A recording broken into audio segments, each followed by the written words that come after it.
Company launch की Minerva movie tone.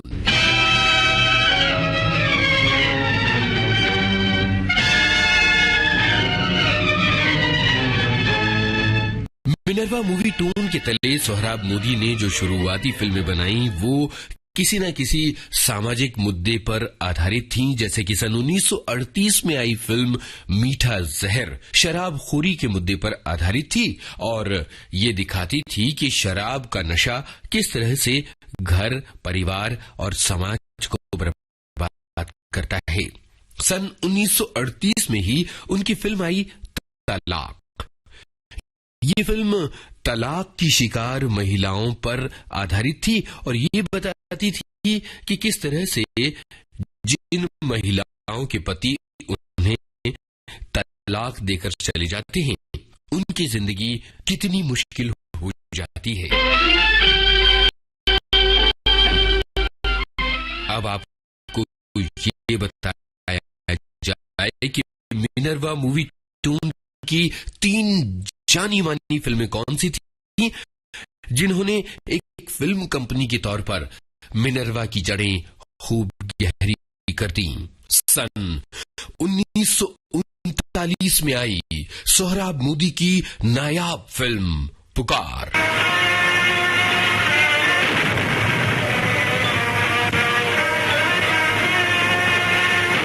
Jahangir नहीं चाहता कि जमाने के सामने अपने कानून को तलबुल मिजाज साबित करे। इसमें माँ बदौलत के उसूलों को धक्का लगता है। इसमें जहांगीरी इंसाफ की तौहीन होती है। गुलाम की ये इल्तिजा सारे दरबार की इल्तिजा थी जो नामंजूर फरमाई गई। माँ बदौलत इस मामले में दुनिया भर की इल्तिजाओं को भी नामंजूर फरमा देने पर आमादा है, मगर ये गवारा नहीं फरमा सकते कि किसी बहाने का सहारा लेकर अपने इंसाफ को धोखा दें या अपनी ताकत, अपनी बादशाहत, अपने अख्तियारात और अपने रोबेशाही से नाजायज फायदा उठाकर कानून की बात दूसरी तरफ मोड़ ले जाएं। मुजरिम के भेष में रियाया और बादशाह की एक ही जैसी शक्लें हो जाती हैं। फिर कानून कैसे एक जैसी शक्लों में किसी को पहचान सकता है? इसलिए माँ बदौलत के इंसाफ का आलम झुककर मलका के कदमों को बोसा नहीं दे सकता। आइंदा कता कलामी की किसी को जरूरत न हो। एक तीरों कमान मजलूमा के हवाले किया जाए। तुम मलिका थी, लेकिन मलिका होने का तुम्हारे ये मतलब नहीं था कि तुम एक जिंदगी के साथ खेल सको। अपनी तफरीह के लिए तुम जिंदगी जैसी अनमोल चीज की परवाह न करो।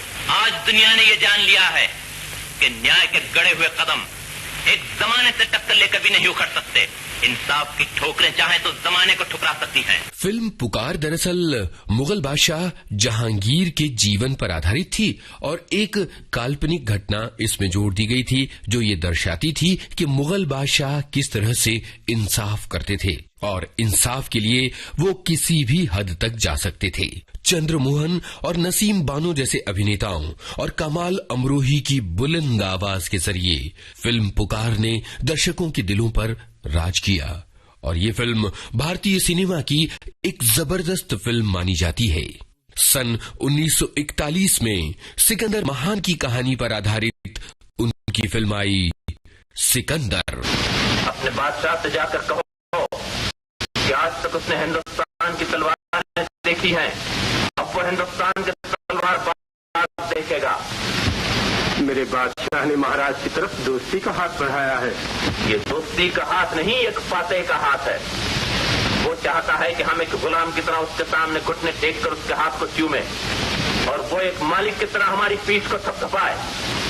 गुरु ने दूसरों का सिर अपने सामने झुकाना सीखा है, अपना सिर दूसरों के सामने झुकाना नहीं सीखा। तो मैं जाकर क्या कहूँ? कहो आपने हमारा अपमान किया है, हम इस अपमान का जवाब तलवार से देंगे। फिल्म क्रिटिक्स मानते हैं कि सोहराब मोदी की सबसे महान फिल्म थी सिकंदर। ये फिल्म सन 1941 में आई थी और सिकंदर की भूमिका सोहराब मोदी ने पृथ्वीराज कपूर को सौंपी थी। कहते हैं कि ये फिल्म पृथ्वीराज कपूर के अभिनय की ऊंचाई थी। उस जमाने में जिस तरह से फिल्म सिकंदर का निर्माण किया गया था, उससे फिल्म क्रिटिक्स ने यही कहा कि ये फिल्म हॉलीवुड की सर्वश्रेष्ठ फिल्मों से टक्कर ले सकती है। फिल्म सिकंदर जब रिलीज हुई थी तब दूसरा विश्व युद्ध अपने शिखर पर था। चारों तरफ तनाव का माहौल था। महात्मा गांधी ने सविनय अवज्ञा आंदोलन की शुरुआत कर दी थी। देश भर में राष्ट्रीयता की लहर चल रही थी। फिल्म सिकंदर ने राष्ट्रीयता की भावना को और भी मजबूत किया।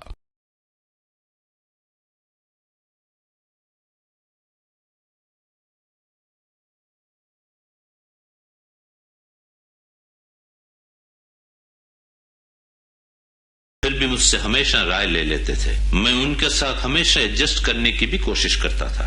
जैसा कि एक एक्टर को डायरेक्टर के साथ पेश आना चाहिए, उसी तरह कलाकार खास सीन और शॉट में सिर्फ अपने किरदार को उभारना चाहता है, जबकि डायरेक्टर की नजर कहानी, सीन, वातावरण सब पर पूरी की फिल्म आई नौशे के इस फिल्म से जुड़ी एक बड़ी ही दिलचस्प घटना है। मुंबई के मिनर्वा थिएटर में इस फिल्म का एक शो चल रहा था। सोहराब मोदी बीच बीच में ये देखने के लिए जाया करते थे कि दर्शकों पर फिल्म का किस तरह का असर पड़ रहा है और वो किस तरह की प्रतिक्रिया देते हैं। सोहराब मोदी ने देखा कि सामने की रो में एक व्यक्ति आंखें बंद करके बैठा हुआ है। उन्हें लगा कि शायद उस बंदे को फिल्म अच्छी नहीं लग रही, इसलिए वो आंखें बंद करके बैठा हुआ है। बाद में उन्होंने उस व्यक्ति से मुलाकात की और उससे कहा कि अगर आपको फिल्म अच्छी नहीं लगी तो आप सिनेमा हॉल से बाहर जा सकते थे और मैं व्यवस्था कर देता, आपकी टिकट के पैसे आपको वापस मिल जाते। उस बंदे ने कहा कि उसे दिखाई नहीं देता और वो थिएटर में इस फिल्म को देखने के लिए, बल्कि ये कहें कि सुनने के लिए बार बार आता है, आंखें बंद करता है और सुकून से सोहराब मोदी के संवाद सुनता है। मेरी हमेशा ये आदत रही कि मैं अपने रोल को बखूबी समझ लूं, तब आगे बढ़ूं। अपने डायलॉग याद करने और एक एक एक्शन सोच लेने के बाद ही कैमरा के सामने आऊं। गलियों में जाना नहीं, जहर खाना मगर दिल लगाना नहीं, हुस्न वालों की।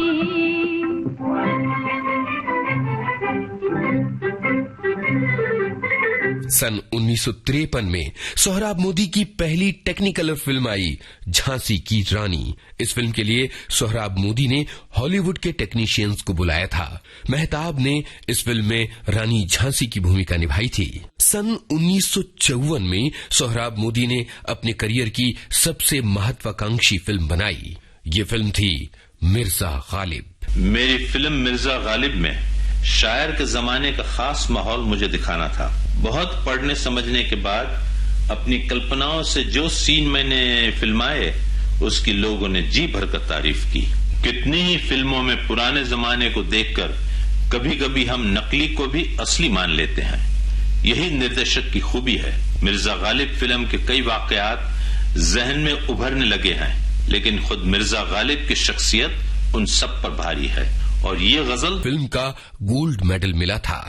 सन 1955 में सोहराब मोदी की फिल्म आई कुंदन। हमें दुनिया में क्यों पैदा किया तूने, गरीबी देके आंखें फेर ली, ये क्या किया तूने जहां वाले।